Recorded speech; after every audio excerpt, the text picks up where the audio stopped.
দেখছি বোম থুই গেছে, বোম থুই গেছে। এখন আমি মুসল্লিদের ডাকি মক্তব্যে নামাজ পড়তে।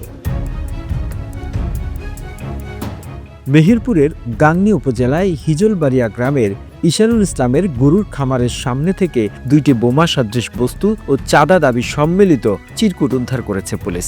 শনিবার সকালে গাংনী থানা পুলিশ এগুলো উদ্ধার করে থানা হেফাজতে নেয়।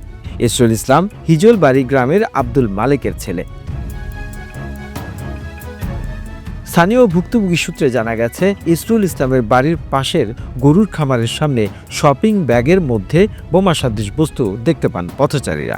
খবর পেয়ে ঘটনাস্থলে পৌঁছায় গাংনী থানা পুলিশের একটি দল। জামলে এরম বোম থুই গেছে, সিটিও থুই গেছে। ওরা দেখি পড়ার পর বলছে মরঘাটিতে 3 লাখ টাকা দিতে হবে। 3 লাখ টাকা যদি না দিস, ঘর বাড়ি পড়ে থাকবে, তুই থাকবি না, দুনিয়ার বুক থেকে হেঁটে দেবো। এই লেগেছে এইটুকু। আমি কোনো সন্দেহ করিনি কাউকে। লাল স্কচ টেপ দিয়ে মোড়ানো বোমা সদৃশ বস্তু দুটি পানি ও বালু ভর্তি একটি পাত্রে রেখে থানায় নেওয়া হয়। ওই ব্যাগের মধ্যে থেকে উদ্ধার হওয়া চিরকুটে লেখা রয়েছে, 3 লাখ টাকা চাঁদা না দিলে বাড়ি ঘর থাকবে না, টাকা না দিলে তাকে মেরে ফেলা হবে।